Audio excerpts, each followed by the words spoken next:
The rain battered the windows of the small Seattle apartment, relentless drumbeat that mirrored the chaos in my heart. I stood frozen, clutching a damp towel, as Ellie's voice trembled from the bathroom. "Sam, I can't do this alone." My best friend, broken and bruised, needed me in a way I'd never imagined, and I wasn't ready for what it would unravel. Ellie and I had been inseparable since our freshman year at the University of Washington. She was the wildfire to my steady breeze, bold, unapologetic, with auburn hair that caught the light like autumn leaves. I was the quiet one, Sam, with my cropped dark hair and tendency to overthink everything.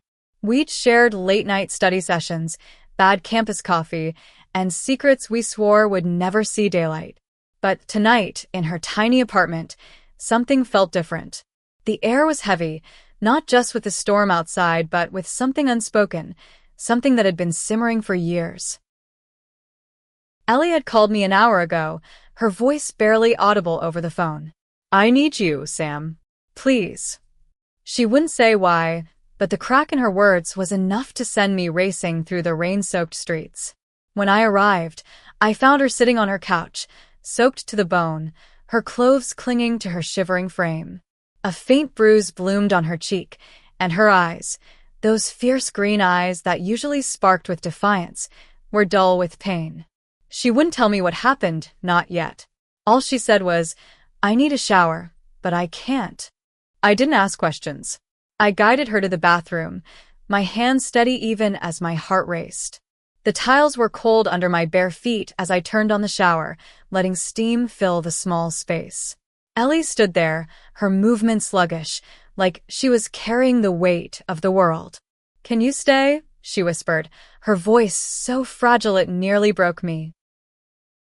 I nodded, swallowing the lump in my throat. Of course.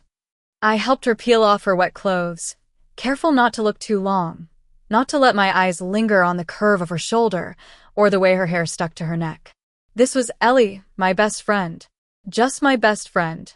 I handed her the towel, keeping my gaze on the floor, but her hand brushed mine, and it felt like a spark in the dark. "Sam," she said, stepping into the shower, the water cascading over her. "You're always here for me. Why?" Her question hung in the air, heavy with meaning I wasn't ready to face. I didn't answer, not because I didn't want to, but because I didn't know how. Instead, I stood there, holding the towel like a lifeline, listening to the water and her soft breathing. The shower was quick, and soon she was wrapped in the towel, her skin flushed from the heat. She looked at me, really looked at me, and for the first time, I saw something new in her eyes, something that wasn't just gratitude or friendship. "Sam," she said again, her voice stronger now, "there's something I need to tell you." My heart stopped. I'd spent years burying my feelings for her, convincing myself they were one-sided, that she'd never see me the way I saw her. But the way she was looking at me now, vulnerable yet certain, made me question everything. "What is it?" I asked, my voice barely above a whisper. She stepped closer, the towel slipping slightly, and my breath caught. "I've been running from this for so long," she said, her eyes locked on mine. "But tonight I can't anymore." Before I could process her words, she leaned in, her lips brushing mine, a soft, tentative kiss that felt like the world tilting on its axis. I froze, my mind screaming to pull back, to protect the fragile boundary of our friendship. But my heart had other plans. I kissed her back, hesitant at first, then deeper, the taste of rain and her lingering on my lips. It was everything I dreamed of and everything I feared. When we finally pulled apart, her eyes were wide, searching mine for answers I wasn't sure I could give. "Ellie, what was that?" I stammered, my hands trembling. "I don't know," she admitted, her voice raw. "But I've wanted to do that for a long time." The room spun. My best friend, the person I'd loved in silence for years, had just kissed me. And now, standing in the steam-filled bathroom, I realized this was only the beginning. Whatever had happened to her tonight whatever had brought us to this moment was about to change everything. We moved to her living room, the storm still raging outside. Ellie sat on the couch, wrapped in a blanket, and finally started to talk. She told me about her night, about the fight with her ex, a guy named Ryan who'd never deserved her. He'd shown up at her apartment, drunk and angry, demanding she take him back. When she refused, things got ugly. The bruise on her cheek wasn't from a fall, as she'd first claimed. It was from him. "I didn't know who else to call," she said, her voice breaking. "You're the only one I trust, Sam." I sat beside her, my heart aching for her pain and soaring from her kiss. "You're safe now," I said, taking her hand. "I'm here." But as she leaned into me, her head resting on my shoulder, I couldn't shake the fear that this was too much, too fast. I'd spent years building walls around my feelings, and now they were crumbling. What did this mean for us? Could we survive this shift? Or would it tear us apart? The night stretched on, and we talked until the rain slowed to a drizzle. Ellie told me about the weight she'd been carrying, her fear of being herself, of admitting who she really was. She'd dated guys like Ryan to fit in, to hide, but she couldn't anymore. "I think I've always loved you," she whispered, her words a quiet earthquake in my chest. I wanted to say it back, to tell her I'd loved her since the day we met. But the words caught in my throat, tangled with doubt and fear. Instead, I held her closer, letting the silence speak for me. As dawn broke, painting the sky in soft pinks, I knew we were standing on the edge of something new. Something beautiful, but terrifying. Ellie's kiss had opened a door I'd kept locked for years, and now there was no going back. But what lay ahead, love, heartbreak, or something in between, was a path we'd have to walk together. The morning light crept through Ellie's blinds, casting stripes across her face as she slept on the couch, her head still on my shoulder. I hadn't moved all night, afraid to break the fragile moment we'd carved out in the dark. Her confession, her kiss, replayed in my mind like a song I couldn't stop humming, beautiful, but laced with a melody of fear. Ellie stirred, her green eyes fluttering open. For a moment, she looked at me with such softness that my chest tightened. "Sam," she murmured, "you're still here. Where else would I be?" I said, trying to keep my voice light, but the weight of last night pressed down on us. The kiss. Her words. "I think I've always loved you." They hung between us, unspoken but louder than ever. She sat up, pulling the blanket tighter around her. The bruise on her cheek looked darker in the daylight, a cruel reminder of Ryan's anger. "I need to tell you more," she said, her voice steadier now. "About everything." I nodded, bracing myself. Ellie took a deep breath and began. She told me about the years she'd spent hiding who she was, dating guys to keep up appearances to avoid the questions from her conservative family back in Idaho. Ryan had been the latest in a string of mistakes, charming at first, but controlling and cruel when she tried to pull away. Last night wasn't the first time he'd lashed out, but it was the worst. "I kept telling myself I could handle it," she said, her hands twisting the blanket. "But when he showed up here, drunk, yelling, I realized I couldn't keep pretending. Not about him. Not about me." I reached for her hand, my thumb brushing over her knuckles. "You don't have to pretend with me," I said, the words spilling out before I could stop them. "Ever." Her eyes met mine, and for a second, I thought she might kiss me again. But instead, she squeezed my hand and said, "I know. That's why I called you." We spent the morning talking, unraveling years of unspoken truths. Ellie admitted she'd always felt something for me, but fear had kept her silent. Fear of ruining our friendship, fear of what it meant to love a woman. I wanted to tell her I felt the same, that I'd spent countless nights imagining what it would be like to hold her, to be more than friends. But every time I tried, the words caught, trapped behind a wall of doubt. What if this was just a moment for her, a reaction to trauma? What if I let myself fall, only to lose her? By noon, we were both starving, so I offered to make breakfast. Ellie's kitchen was a mess, empty coffee mugs and takeout containers scattered across the counter, but I managed to scrounge up eggs and toast. As I cooked, she sat at the table, watching me with a small smile. "You look good in my kitchen," she teased, and my face burned. "Shut up," I muttered, flipping an egg. But her laugh, light and genuine, was the first sign of the old Ellie I'd seen since last night. It gave me hope, even if I wasn't sure what for. After breakfast, Ellie suggested we go for a walk. "I need to clear my head," she said. "And I want you with me." The rain had stopped, leaving Seattle's streets slick and glistening under a gray sky. We wandered through Pike Place Market, the air sharp with the smell of fish and fresh flowers. Ellie seemed lighter here, her shoulders relaxing as we passed vendors calling out their wares. But I couldn't shake the feeling that we were avoiding the bigger conversation, the one about us.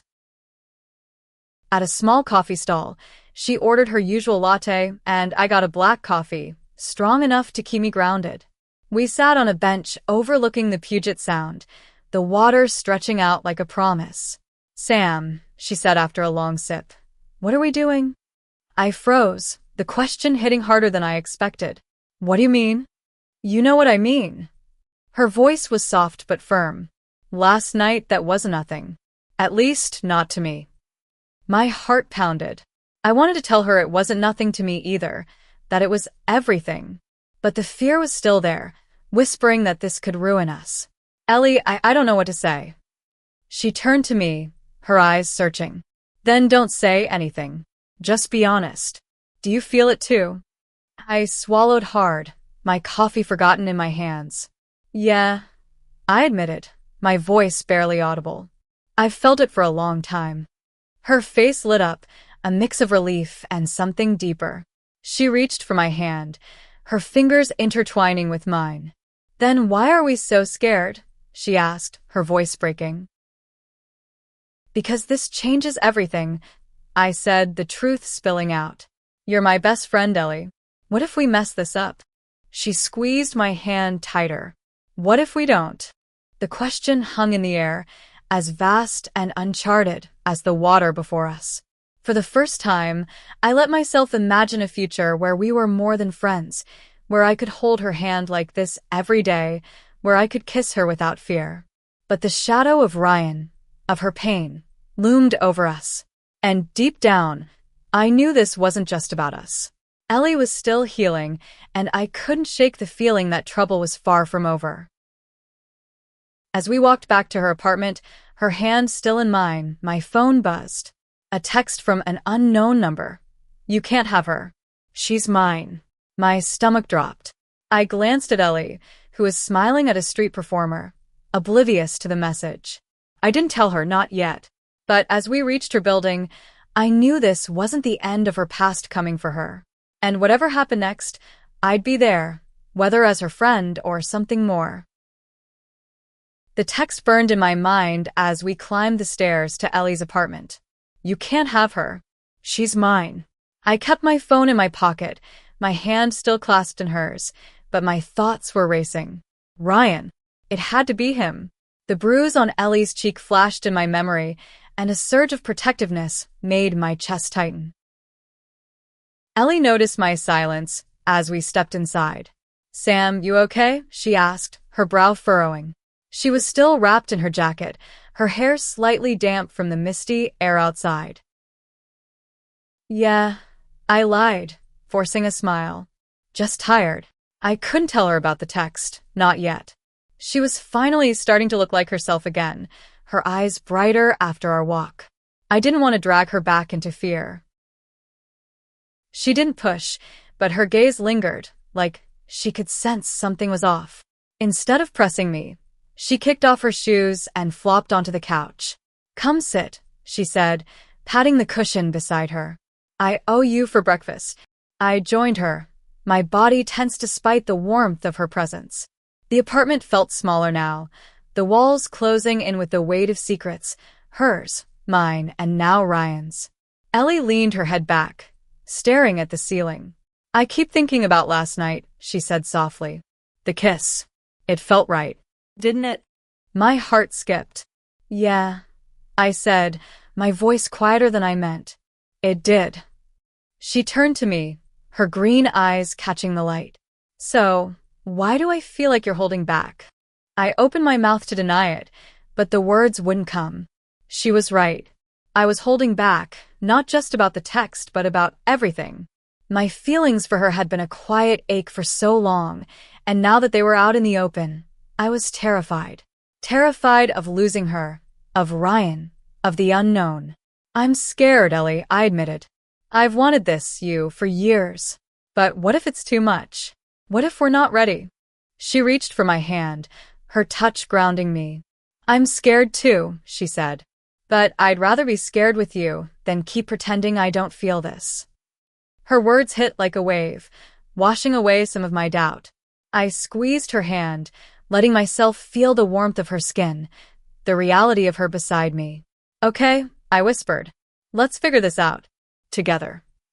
She smiled, a small, hopeful curve of her lips, and leaned in. This kiss was slower, more deliberate than the one in the bathroom. It was a promise, a question, a step into the unknown.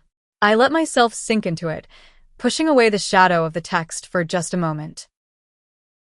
But the moment didn't last. My phone buzzed again, louder this time, and Ellie pulled back, her eyes narrowing. Who's that? She asked, her voice tinged with suspicion. Just probably spam, I said, but my hesitation gave me away. She reached for my phone before I could stop her, her fingers quick as she unlocked it. She'd known my passcode for years. Her face paled as she read the text. Sam, she said, her voice shaking. This is from Ryan. I took the phone back, my stomach twisting. I didn't want to worry you, I said. I was going to handle it. Handle it? Her voice rose, a mix of fear and anger. Sam, you don't know what he's capable of. He's not just some jealous ex, he's unhinged. She told me more about Ryan then, things she hadn't shared before. How he'd always been possessive, tracking her phone, showing up at her job at the bookstore when she didn't answer his texts.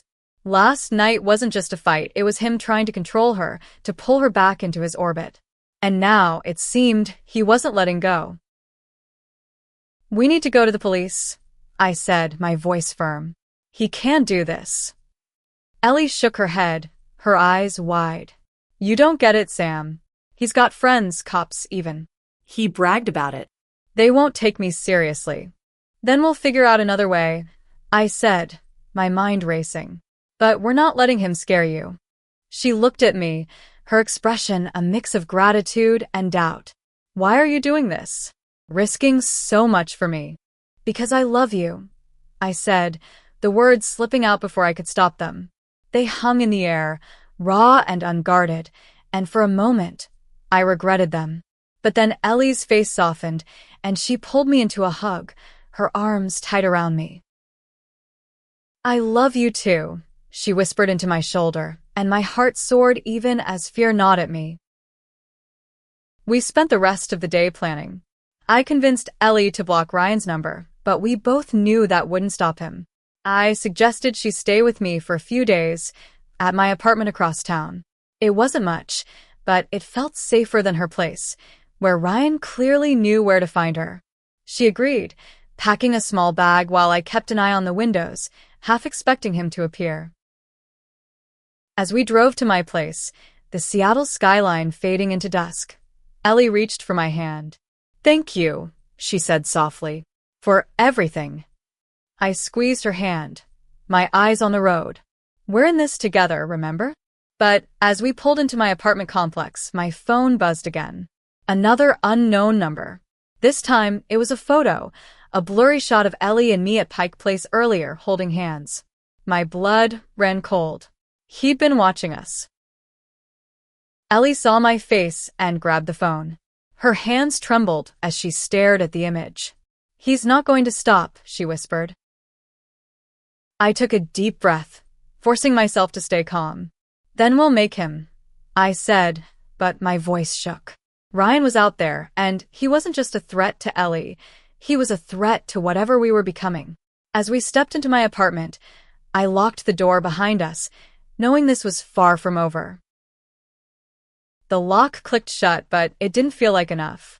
Ellie stood in the middle of my cramped living room, her bag slung over her shoulder, her eyes darting to the windows. The photo from Ryan had shaken us both, a silent promise that he was closer than we'd thought. I drew the curtains, my hands steady despite the panic clawing at my chest. "Sam," Ellie said, her voice small. "What are we going to do?" I turned to her, forcing confidence I didn't feel. "First, we're going to eat something. Then we'll figure out a plan." I didn't have a plan, not yet, but I needed to keep her calm, to keep us calm. My apartment was a shoebox compared to Ellie's, but it was home. Bookshelves lined the walls, stuffed with novels and textbooks from my English major days. Ellie dropped her bag by the couch and sank into it, pulling her knees to her chest. "I'm sorry I dragged you into this," she said, her voice heavy with guilt. "You didn't drag me into anything," I said, heading to the kitchen. "I'm here because I want to be." I rummaged through my fridge, pulling out ingredients for a quick pasta dish. The normalcy of chopping vegetables felt like a lifeline, a way to anchor myself amidst the chaos. As the water boiled, Ellie joined me in the kitchen, leaning against the counter. "You're too good to me," she said, her smile faint but real. "Always have been." I glanced at her, my heart doing that familiar flip.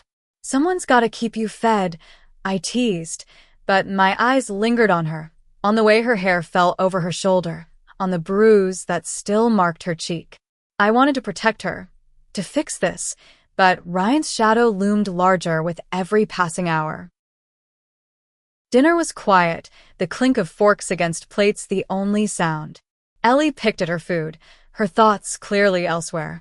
Finally, she set her fork down and said, "We need to do something about him, Sam. He's not going to stop." I nodded, my mind racing through options. The police were out, according to Ellie.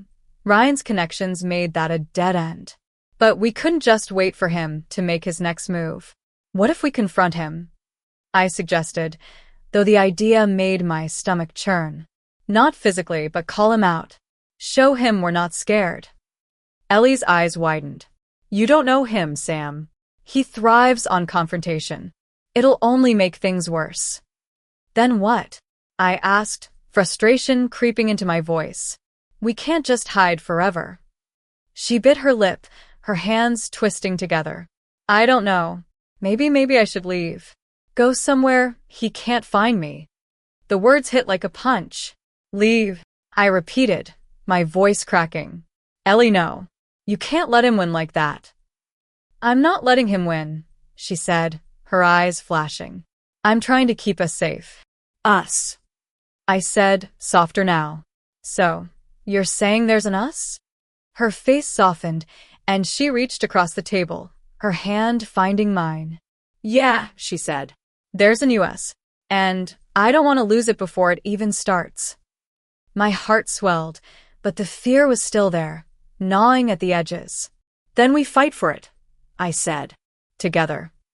We spent the evening brainstorming, coming up with ideas that felt half-baked but better than nothing. We decided to document everything, texts, photos, anything Ryan sent. If we couldn't go to the police, we'd build a case, something to scare him off or use if things escalated. Ellie also suggested changing her number, and I offered to set up a cheap security camera outside my apartment. It wasn't much, but it was a start. As night fell, Ellie insisted on sleeping on the couch, but I wouldn't hear it. "Take my bed," I said. "I'll be fine out here." She hesitated, then nodded, her eyes soft. "Come with me," she said, almost shyly. "Just to sleep. I don't want to be alone." My breath caught, but I followed her to my tiny bedroom. We lay side by side, the space between us small but charged. I could feel her warmth, hear her steady breathing, and it took everything in me not to reach for her. Instead, I stared at the ceiling, my mind torn between the thrill of her closeness and the dread of Ryan's threats. "Sam," she whispered after a long silence, "do you think we can do this? Be us." I turned to her, her face barely visible in the dark. "I want to try," I said. "More than anything." She reached for my hand under the covers, her fingers lacing with mine. "Me too," she said, and for the first time that day, I felt a spark of hope. But that hope was short-lived. In the middle of the night, my phone lit up with another text. This time, it was a video, a grainy clip of Ellie leaving her apartment earlier, alone, before I'd arrived. The message read, "I'm always watching." I sat up, my heart pounding. Ellie stirred beside me, her voice groggy. "What's wrong?" I showed her the video, and her face crumpled. "He's never going to stop," she said, her voice breaking. "We'll make him," I said again, but the words felt hollow. As Ellie curled into me, her body trembling, I held her tight, vowing to protect her, no matter what it took. But deep down, I knew Ryan wasn't just a ghost from her past. He was a storm, and it was coming for us both. Ellie's trembling didn't stop until dawn. I held her through the night, my arms aching but unwilling to let go. The video from Ryan played on a loop in my mind, his obsession, his violation of her safety, a stark reminder that love alone couldn't shield us from him. By morning, Ellie's eyes were red-rimmed, but there was a new fire in them. "We can't just wait for him to do something worse," she said, sitting up in bed. "We need to take control." I nodded, relieved to see her fighting spirit return. "What do you have in mind?" I asked, pulling on a sweater as the morning chill seeped into my apartment. "We go public," she said, her voice firm. "Post about him. Warn people. If he's watching us, let's make sure everyone's watching him." The idea was bold, risky even, but it felt right. Ryan thrived in the shadows. Exposing him could strip away his power. We spent the morning drafting a post for social media, careful to stick to facts. Ryan's harassment, the bruise, the texts, the video. Ellie hesitated before hitting send, her finger hovering over the screen. "This could backfire," she said, her voice tight. "It could," I admitted, standing behind her, my hands on her shoulders. "But it's better than letting him control the narrative." She nodded, took a deep breath, and posted it. The response was immediate. Friends from college, co-workers from the bookstore, even strangers reached out with support. Some shared their own stories of Ryan's behavior, painting a picture of a man who'd been manipulative long before Ellie. It was validating, but it also made my skin crawl. He wasn't just a problem for us, he was a pattern. By afternoon, my apartment felt like a command center. We monitored comments, saved screenshots, and answered messages from people offering help. A friend from our old campus LGBTQ+ group suggested we contact a local women's shelter for advice on dealing with stalkers. Ellie was skeptical but agreed to make the call. The woman on the phone was kind, practical, walking us through steps to document everything and suggesting a restraining order, even if the police were unreliable. As Ellie spoke, I set up the security camera outside my door, my hands fumbling with the wires. Every creak in the hallway made me jump, but I kept working, determined to give us some sense of control. When I came back inside, Ellie was off the phone, her expression a mix of relief and exhaustion. "They said we're doing the right things," she said. "But they also said to be careful. People like Ryan don't back down easily." I sat beside her, our knees touching. "We'll be careful," I said. "But we're not backing down either." She leaned into me, her head on my shoulder. "I don't know what I'd do without you, Sam." "You'd figure it out," I said, but my heart warmed at her words. "You're stronger than you think." The rest of the day was quieter, but the tension never left. We cooked dinner together, stir-fry this time, with Ellie chopping vegetables while I handled the wok. It felt almost normal, like we were just two friends hanging out, except for the way her hand brushed mine, lingering a little too long, except for the way my pulse raced every time she smiled. That night, we slept in my bed again, closer this time, her arm draped over my waist. I lay awake, listening to her breathing, wondering how something so beautiful could feel so fragile. Ryan's threats were a dark cloud, but Ellie's presence was a light I couldn't ignore. I wanted to believe we could outrun him, that love could be enough. The next morning, the storm broke. Ellie's phone lit up with notifications. Her post had gone viral in our small Seattle circle. People were sharing it, tagging local news, demanding action. But among the support were other messages, ones that made my blood run cold. Anonymous accounts, likely Ryan or his friends, spewing hate, calling Ellie a liar, threatening worse if she didn't take the post down. "We can't let them scare us," I said, but my voice wavered. Ellie's face was pale, her hands shaking as she scrolled through the comments. "I know," she said, but her voice was small. "But what if this makes it worse?" Before I could answer, there was a knock at the door. We both froze. My apartment was on the 3rd floor, and I wasn't expecting anyone. I checked the security camera feed on my phone. A man stood outside, his face obscured by a hoodie. My heart pounded as I recognized the build, the way he stood. Ryan. "Stay here," I whispered, grabbing a kitchen knife. Ellie's eyes widened, but she nodded, clutching her phone. I crept to the door, my pulse deafening in my ears. "Who is it?" I called, my voice sharper than I intended. No answer. Just another knock, slower this time, deliberate. I checked the camera again. He was still there, his head tilted, like he knew I was watching. My hand tightened on the knife. I wasn't going to open the door, but I wasn't going to let him think we were scared, either. "Get out of here, Ryan," I shouted, my voice echoing in the hallway. "We know it's you." Silence. Then footsteps retreating. I waited, my breath shallow, until the camera showed the hallway empty. Ellie was behind me now, her hand on my arm. "Was it him?" she whispered. "I think so," I said, my voice shaking. "But he's gone. For now." We sank onto the couch, the knife still in my hand. Ellie buried her face in her hands, her shoulders trembling. "This is my fault," she said. "I should have known he'd do this." "No," I said, setting the knife down and pulling her close. "None of this is your fault. We're going to get through this." But as I held her, my eyes on the locked door, I wasn't so sure. Ryan wasn't just a threat, he was a predator, and he wasn't done hunting. We'd taken a stand, but at what cost? The air in my apartment felt thick with fear, even after Ryan's footsteps faded. Ellie clung to me, her breathing uneven, and I held her until she calmed. The knife lay on the coffee table, a stark reminder of how close danger had come.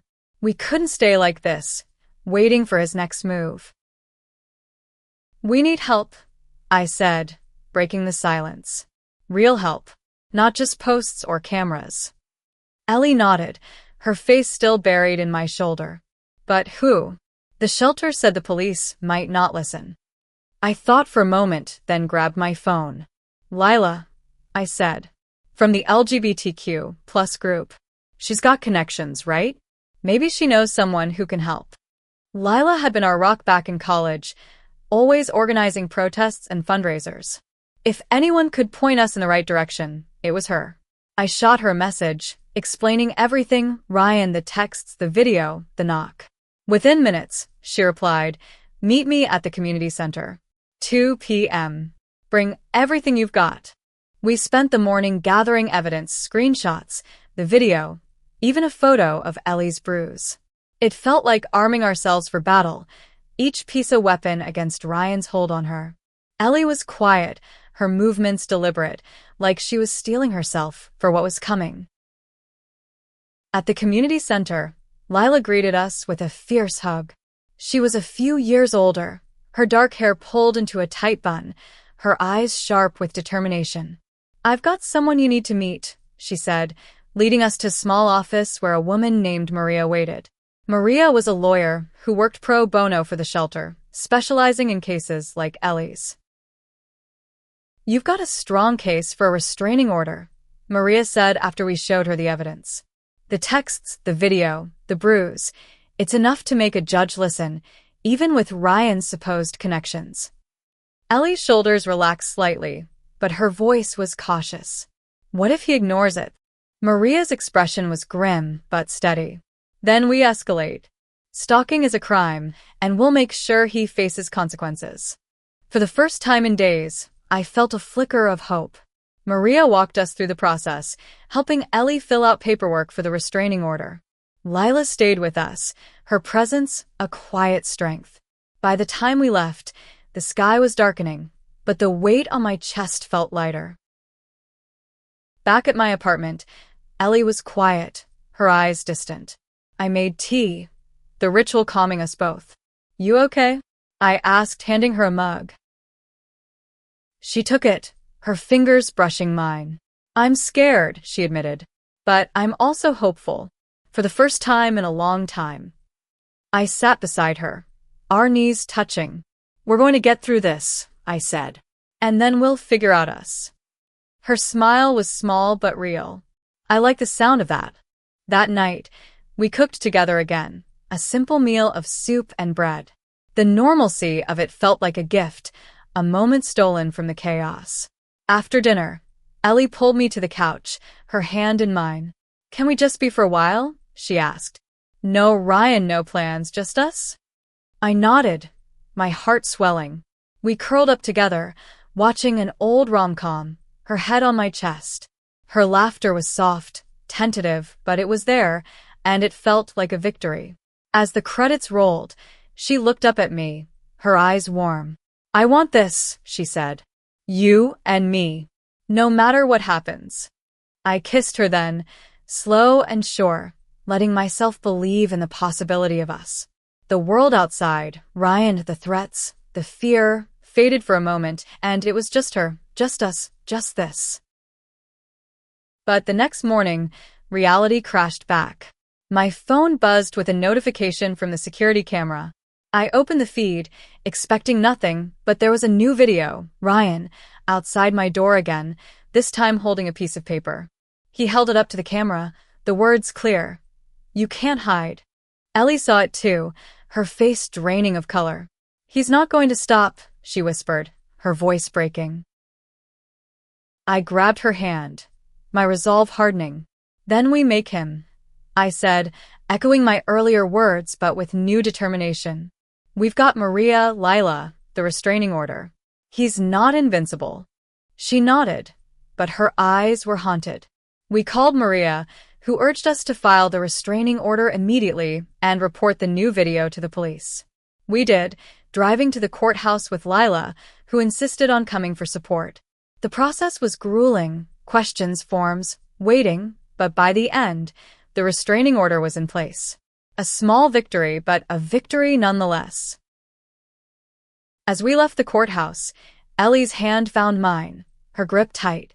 "Thank you," she said, her voice thick with emotion, "for not giving up on me." "Never," I said, and I meant it. But that night, as we lay in bed, the weight of Ryan's threat lingered. The restraining order was a piece of paper, not a shield. And as Ellie slept beside me, her breathing soft, I stared at the ceiling, knowing the fight wasn't over. Ryan was still out there, and he wasn't done. But neither were we.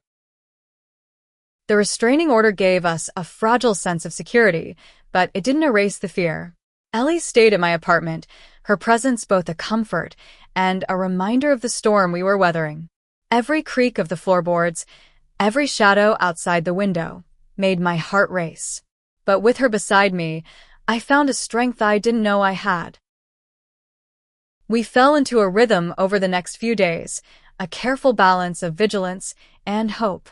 Mornings were for coffee and quiet moments, stolen kisses over breakfast.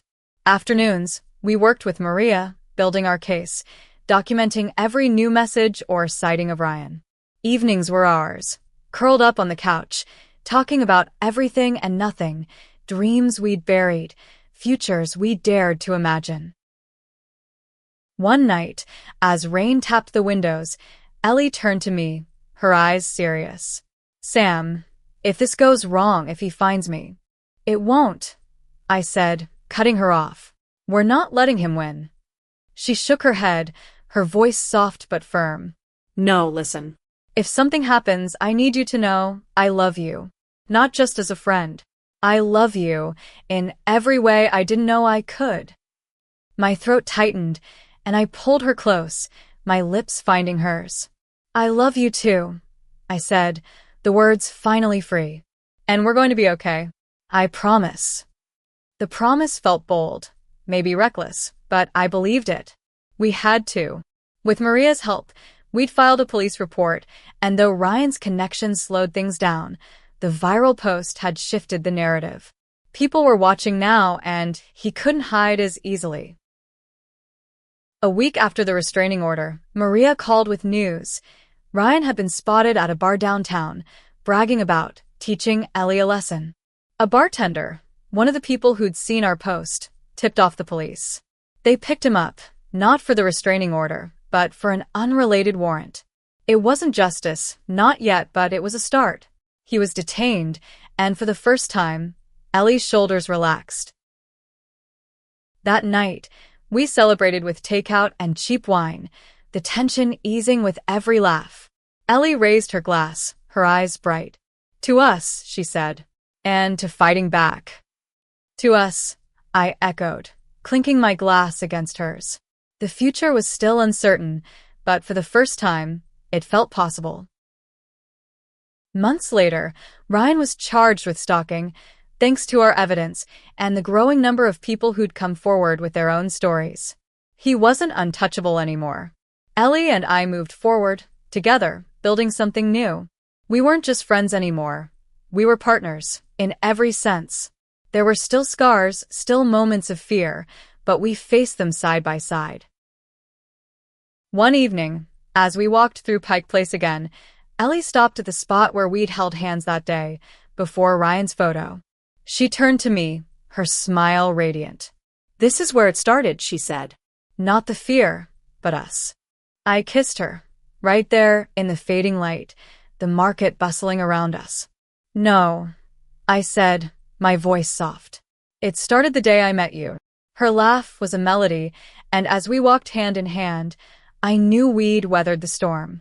Not just Ryan, but the fear of being ourselves, of loving each other. We'd fought for this, and it was worth every moment.